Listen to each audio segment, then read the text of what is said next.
Mateus capítulo 5, do verso 21 até o verso 26.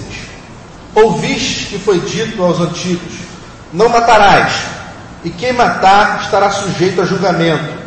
Eu, porém, vos digo que todo aquele que sem motivo se irá contra seu irmão estará sujeito a julgamento, e quem proferir um insulto a seu irmão estará sujeito a julgamento do tribunal. A quem lhe chamar tolo estará sujeito ao inferno de fogo. Se, pois, ao trazeres ao altar a tua oferta, ali te lembrares de que teu irmão tem alguma coisa contra ti, deixa perante o altar a tua oferta, vai primeiro reconciliar-te com teu irmão, e então, voltando, faze a tua oferta. Entra em acordo sem demora com o teu adversário, enquanto estás com ele a caminho, para que o adversário não te entregue ao juiz, o juiz ao oficial de justiça, e sejas recolhido à prisão. Em verdade te digo que não sairás dali, enquanto não pagares o último centavo. Feche seus olhos, vamos orar. Senhor, nós acreditamos que o Senhor é bom e que a sua misericórdia se renova a cada manhã. Fala conosco através dessa mensagem, que o Senhor possa ministrar ao nosso coração o real sentido dessa mensagem, Senhor. E teu Espírito Santo ministra a nós aqui hoje, é o que nós te pedimos e te agradecemos, em nome de Jesus. Amém. Vocês lembram do slide que eu botei essa semana anunciando a mensagem? Muita gente se assustou com o título. Qual era o título? O que fazer quando você mata alguém, não é? Mais ou menos assim? Por que eu coloquei esse título? Porque essa mensagem de Mateus 5, 21 a 26, ao contrário do que muita gente pensa, é uma mensagem de reconciliação. É uma mensagem onde Jesus está ensinando os discípulos como proceder quando a gente infringe o 6º mandamento. Como proceder quando a gente vai infringir o mandamento: não matarás. Verso 21. O que está escrito no verso 21 aí? Ouvistes que foi dito aos antigos: não matarás, e quem matar estará sujeito a julgamento. Jesus está expondo a lei. Isso é a lei de Moisés. Ele está expondo a lei. Está falando: olha, o que foi dito aos antigos é o seguinte: não matarás. Esse é o 6º mandamento. Quem matar vai ser julgado. E naquele tempo, se você matasse alguém sem motivo, a pena para isso era a sua vida. Era olho por olho, dente por dente, vida por vida. Se você matasse uma pessoa sem motivo aparente, você era morto também. Se você tivesse alguma justificativa, você também seria julgado e penalizado de uma outra forma. E aí no verso 22, Jesus diz o seguinte: eu, porém, vos digo que todo aquele que sem motivo se irá contra seu irmão estará sujeito a julgamento. E quem proferir um insulto a seu irmão estará sujeito a julgamento do tribunal. E quem lhe chamar tolo estará sujeito ao inferno de fogo. O que Jesus está dizendo é que a lei, ela tem jurisdição não só na parte externa da nossa vida. Porque a gente pensa o seguinte: a lei de Deus, ela só é aplicada com uma penalidade externa. Eu vou a julgamento. E aí ele fala que você vai a um juiz de porta de cidade, depois você vai ao sinédrio, depois você vai ao fogo do inferno. Não é tão simples assim. A lei, ela tem jurisdição em toda a nossa vida. Ela tem jurisdição externa, mas tem jurisdição interna também, no que diz respeito à mente e ao coração. Quando você transgride, o que é que o seu coração diz a você? Que você errou. O que é que a sua consciência diz a você? Que você errou. E o que é que o Espírito Santo diz a você? Que você errou. Qual é a diferença da mente e coração para o Espírito Santo? A mente e o coração disparam aquele instinto de aranha, né? Pum! Você errou. O Espírito Santo te avisa: você errou, você precisa se arrepender. E o você precisa se arrepender, nessa declaração aí do Espírito Santo, está incluso, sabe o que? Você precisa reparar o seu erro. Você precisa reparar o seu erro. E aí a gente começa a desenvolver um pouco mais essa mensagem, que é o seguinte: Jesus está falando do 6º mandamento: não matarás. Mas não é só quem matar o seu irmão com uma arma que está sujeito a esse julgamento de Deus. Quem odeia o seu irmão também. Então a gente está muito ligado nessa ideia de matar fisicamente. Mas a Bíblia não está falando só disso. Ela está falando de alguns tipos de morte, porque o que Jesus está ressaltando aqui, do mandamento não matarás, não é uma autodefesa, não é algo semelhante a, por exemplo, você vê uma agressão acontecer e você vai na legítima defesa do terceiro e você empurra a pessoa cai de cabeça no chão e morre. Não é isso. Isso o direito vai chamar de quê? De homicídio culposo, onde você não teve intenção de matar. É diferente de eu chegar, pegar você e espancar você até você morrer.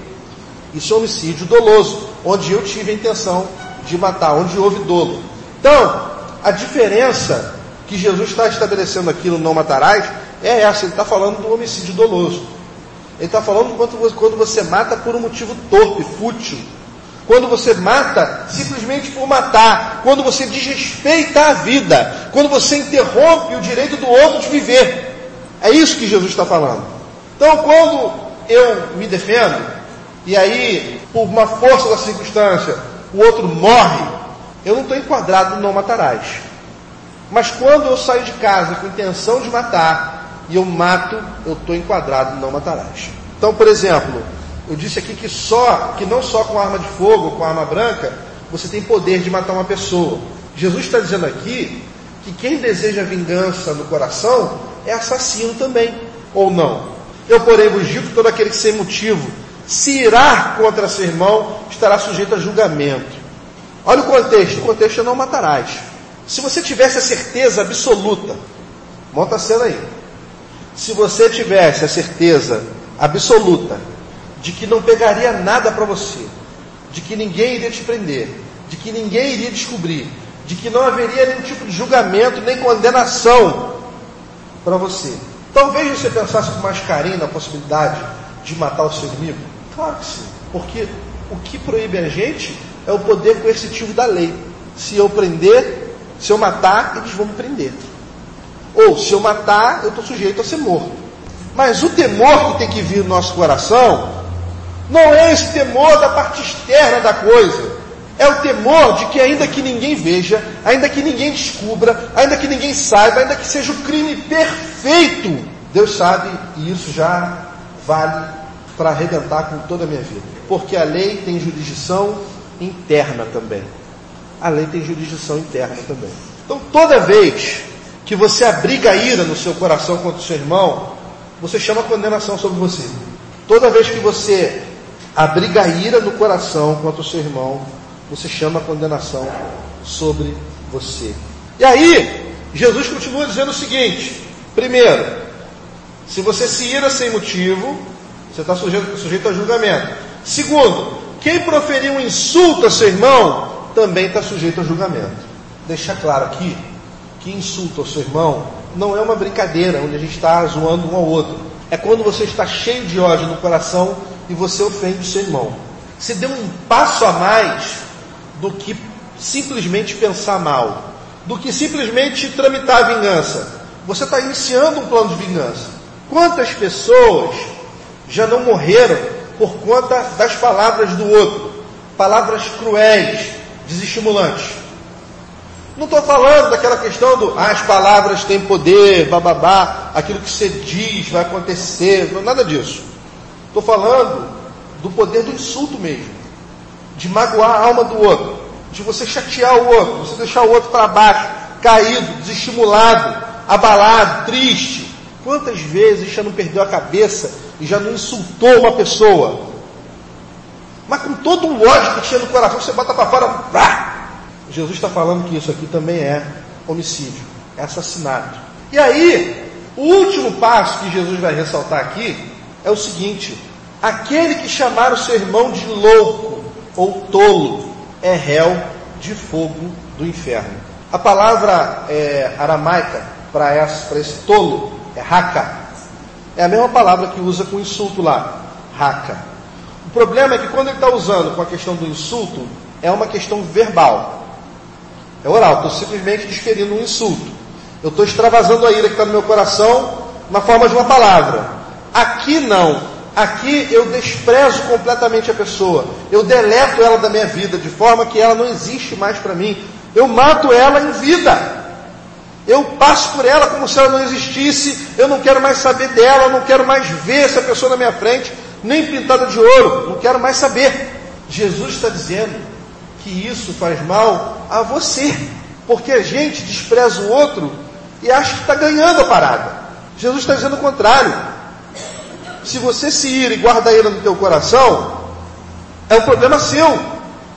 Se você se ira, guarda a ira no teu coração e despeja no outro como insulto, não é um desabafo, é problema seu. Se você se ira, guarda rancor no coração, dispensa um insulto para o outro e ainda deleta ainda a sua vida e ignora esse camarada, é um problema seu e sério, porque Jesus está dizendo que o cara que fizer isso é réu do fogo do inferno. Raka é o desprezo total pela pessoa, total. O que Jesus faz então, daqui para frente? Ele ensina os discípulos a se retratar da quebra do 6º mandamento. E aí vem o título da mensagem: o que fazer depois que você mata alguém? Meu irmão, desferiu, matou. Desprezou, matou. Isso, no mundo, já é muito complicado. Na casa de Deus é inaceitável. Inaceitável. A ordenança de Jesus é: quebrou o 6º mandamento, parta imediatamente para a reconciliação. Imediatamente. Não é deixar para amanhã, para depois de amanhã, quando eu encontrar, semana que vem, mês que vem, ano que vem, na virada do ano, no aniversário dele. É imediatamente. Pastor, agora pegou muito. Estava na minha cabeça aí de fazer isso lá para frente. Jesus está dizendo que você tem que fazer isso hoje, now, agora. E aí, como é que ele diz isso? Vamos lá, verso 23.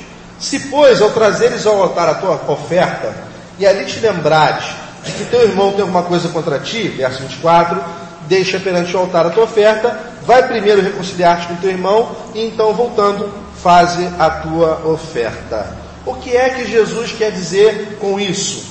Por favor, pense bem, o que é que Jesus está querendo dizer com isso? Ele está dizendo que perdão para Deus é mais importante do que vir ao culto. Perdão para Deus é mais importante do que vir ao culto. Se você vem ao culto, mas o seu coração acumula a ira do outro, se você vem ao culto, mas você quer insultar o outro a todo momento, se você vem ao culto, mas o seu coração já desprezou a pessoa, meu irmão, larga tudo e vai se reconciliar com o outro. Depois você volta para cultuar. Sabe por quê? Porque Deus quer a tua adoração limpa, pura, não cheia de mácula. Matou alguém e foi cultuar. Filme da era do dinossauro nacional, que matou a família e foi ao cinema. É mais ou menos isso, né? Matou a família e foi cultuar. Matou a pessoa e foi louvar a Deus. Meu irmão, Jesus está dizendo: você matou alguém com palavras, você deletou alguém na tua vida, vem cultuar não, vai lá, conserta a tua vida com aquela pessoa, e aí você volta para entregar a tua oferta de amor. Porque de coração sujo, meu irmão, não chega. O que fazer depois que você mata alguém? E aí Jesus continua: ao trazeres ao altar a tua oferta. Por que é que Jesus fala disso? Porque não existe lugar melhor para lembrar que a gente precisa perdoar ou pedir perdão a alguém do que diante da presença de Deus. Existe. Quando você está aqui cultuando, o Espírito vem e te mostra aquilo tudo que você está precisando fazer. Quando eu estou aqui expondo a palavra, o meu desejo sincero, que eu oro em casa, que eu venho para cá para fazer, é que quando eu estiver falando aqui, o Espírito Santo está ministrando a você aí. A oferta, no contexto judaico, era um pedido de perdão. Era um momento de análise de consciência. O cara, quando levava a oferta dele ao altar, ele não vinha e simplesmente botava a oferta dele e ia embora. Ele não vinha fazer isso como um desencargo de consciência. Ele não vinha fazer isso como quem paga uma dívida. Ele não vinha fazer isso como nada disso, como barganha. Ele vinha pedir perdão a Deus e agradecer a Deus pela graça que Deus havia dado a ele de poder chegar ali diante do altar e colocar a sua oferta. E no caminho ele vinha fazendo uma análise de consciência. O altar, ele fala de perdão, ele fala de reconciliação, ele fala de graça. Ele não fala de condenação, ele não fala de falta de perdão, ele fala de um espírito perdoador. A cruz, ela fala estritamente de reconciliação. A cruz é o símbolo da reconciliação dos homens com Deus, através de quem morreu nela. A gente tem uma forma de pensar muito diferente, né? E isso às vezes inibe nosso intuito de pedir perdão. O brasileiro é escorregadio, cara. O brasileiro ele tem um jeito todo maciotazinho de ser, de falar, né? O europeu é direto. A gente é muito hipersensível.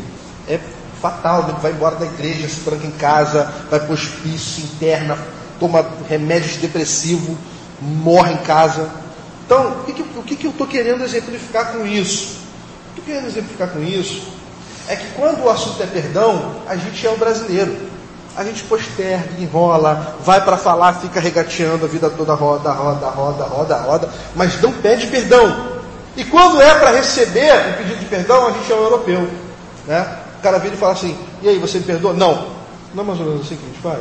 A nossa realidade, gente, ela precisa ser diferente. E quando eu falo que a nossa realidade precisa ser diferente, eu estou usando aqui o texto onde Jesus fala de perdão, para que você entenda que perdão é uma atitude, não é um sentimento. Então não é algo que eu tenho que chegar e postergar para fazer. É algo que eu tenho que fazer já. Porque para Deus, reconciliação, perdão é mais importante do que vir ao culto. Se passa domingo após domingo, após domingo, após domingo, e eu não resolvo a minha vida, irmão, é um veneno. Pensa bem, você precisa perdoar uma pessoa. A pessoa está vivendo como se nada tivesse acontecido. E você está ardendo em desespero. Porque toda vez que você vê aquela pessoa, aquele ressentimento vem e arrebenta o teu coração. Não é mais ou menos assim? Ou só lá em Saturno, onde eu moro, que é assim? Não, aqui também é assim. Né? Meu irmão, eu vou te dizer uma coisa. Se você não tomar atitude de resolver isso, mesmo com o outro errando com você, a sensação que você vai ter durante a sua vida, sabe qual é? É a sensação de que você tomou um copo de veneno, né? Que você tomou um copo de veneno e está esperando o outro morrer. É você quem está envenenado. O outro talvez nem saiba que você está magoado com ele. Se você não chegar para ele e falar diretamente e claramente o que está acontecendo, ele talvez jamais vai saber e jamais vai te pedir perdão. Mas se você chega e expõe, tintim por tintim, o que está acontecendo dentro do teu coração, ainda que seja uma viagem da sua cabeça, o outro vai virar e vai falar, cara, isso é viagem sua, eu jamais pensei dessa forma. E aí as coisas vão se acertar. Mas o que importa é que Jesus está dizendo para nós hoje aqui, que o perdão, a atitude de perdoar, ou de ir até a pessoa e pedir perdão, ela é imediata, ela não precisa ser postergada, porque aquele que posterga essa atitude está se colocando debaixo de condenação. A reconciliação é mais importante para Deus do que qualquer outra coisa que você vai fazer no templo. Como é que é a oração do Pai Nosso? Perdoe as minhas ofensas, assim como você tem perdoado a quem tem ofendido você. Tem. Se não tem, essa oração não vale para você. Perdoa as minhas ofensas, assim como eu tenho perdoado a quem eles têm ofendido. Você pensa que Jesus é trouxa? Oração toda propositalzinha, né? Para receber perdão tem que perdoar. Senão não rola, irmão. Em outro momento das Escrituras, o próprio Cristo vai dizer, se você negar o perdão ao outro, sabe o que acontece com você? Você também não é perdoado. Aí vem a pergunta, por que a minha oração não é respondida? Por que eu não tenho resposta para isso? Por que eu não tenho saída para aquilo? Por que minha vida está desandando? Por que eu estou definhando? Por que está acontecendo isso? Por que bababá? Irmão, talvez seja falta de perdão. Quem não perdoa não é perdoado. É simples assim. Lembre-se das suas atitudes. Lembra da necessidade que você tem de reconciliação. Lembra da necessidade que você tem de se reconciliar com Deus. Eu não posso vir cultuar a Deus quando eu estou com questões dentro do meu coração contra outro ser humano. Nós precisamos ser mais diretos, menos escorregadios. Sabe? Essa semana, tira ela para resolver o que você tem que resolver, cara. Resolve logo. Estava falando disso lá embaixo. Medo do confronto. Isso vai ter que acontecer mais cedo ou mais tarde. Ou então tu vai morrer com esse negócio do coração. Deus quer o seu culto. Isso é fato. Mas quer o seu culto sem mácula. Versos 25 e 26. Entra em acordo sem demora com o teu adversário, enquanto estás com ele a caminho, para que o adversário não te entregue ao juiz, o juiz ao oficial de justiça, e seja recolhido à prisão. Em verdade te digo que não sairás dali enquanto não pagares o último centavo. Sabe como é que era a prisão em Israel? Era assim. Você está devendo ao sujeito. nego te prendia, te levava para um juiz de porta de cidade. Aí você chegava lá na porta da cidade, o cara olhava e falava assim, tá devendo, vamos resolver aqui? E aí o cara falava assim, não vamos resolver aqui. Eles te levavam para o Sinédrio, que era uma segunda instância. No Sinédrio, um grupo de juízes falava assim, tá devendo, vamos resolver aqui? Não, está preso. Só sai da prisão quando pagar o último centavo. Sendo que não é Brasil, é Israel. Então quando você ia preso lá, o nego vendia tua mulher para pagar tua dívida. Sabia disso? Pegava tua mulher e vendia como escrava para pagar tua dívida. Vendia tudo que você tinha, até acabar tudo. Pagou tudo, aí você está livre, mas está sem família, está sem nada. O que Jesus está dizendo aqui? Entre em acordo antes do fim da tua vida. Resolve isso em vida. Resolve isso no caminho.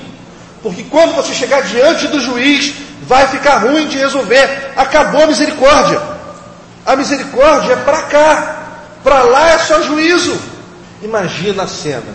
Você indo diante do juiz. Do lado está o seu adversário. O cara que você criou uma rixa com ele. Passou pelas duas instâncias lá e não resolveu. Na hora que você se apresentar diante do juiz, e o juiz vai dizer assim, olha, você está certo e você é culpado. Você vai levantar o dedo para falar, e o juiz vai falar assim, cala a boca, você está condenado, preso. Quando é que eu saio daqui? Quando você pagar o último centavo que você deve a esse indivíduo aqui. Mas eu não tenho dinheiro, então vai ficar preso para sempre. O que Jesus está dizendo entra em acordo sem demora com o seu adversário. Resolve isso agora. Se você magoou uma pessoa, resolve isso enquanto você e ela estão vivos. Porque depois que você morrer, isso vai ser levado no tribunal de Deus. E isso é sério demais. Você acredita que vai haver um tribunal de Deus? Acredita? Amém? Você quer ser levado lá no tribunal de Deus perante seu adversário e ser condenado? Eu não quero. Jesus está dando uma solução para corrigir o problema do sexto mandamento. A solução vai imediatamente, se reconcilia. Na caminhada que a gente está tendo aí para diante do juiz, porque não vai ter jeito, um dia todo o joelho vai se dobrar. Você precisa exercitar o perdão para ficar livre e liberar o outro. Deixa o outro viver e vive também. Se você não perdoa os outros, você também não vai ser perdoado por Deus. Perdoar é urgente. Amém? É urgente. É para hoje. Se tem uma questão para resolver com a pessoa, vai resolver. Eu não sei no que vai dar. Vai resolver.